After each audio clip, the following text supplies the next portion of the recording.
İstər öz şagirdlərimdən, istərsə də rəy və direct bölməsinə gələn mesajlara əsasən belə anladım ki, bu mövzu haqqında mütləq şəkildə bir video çəkməliyəm. Bildiyimiz kimi, sifət əşyanın həm əlamətini bildirir, həm də keyfiyyətini bildirir.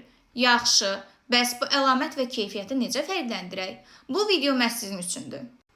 Əlamət bildirən sifətləri gözlə görə bilirik. Keyfiyyət bildirən sifətləri isə gözlə görə bilmirik. İndi sizə nümunələr çəkəcəm, mütləq şəkildə başa düşəcəksiniz. Gözəl qız və yaşıl alma. Hər ikisi də əlamət bildirir. Qızın gözəl olduğunu gözlə görə bilirik, eləcə də almanın yaşıl olduğunu da gözlə görə bilirik. Bu, əlamət bildirən sifətlərə aiddir.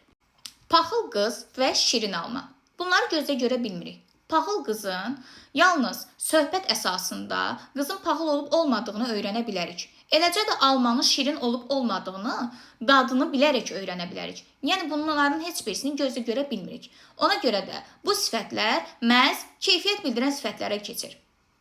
Ümid edirəm bir dəqiqəlik videomdan sonra artıq keyfiyyət və əlamət bildirən sifətləri daha da qarışdırmayacaqsınız.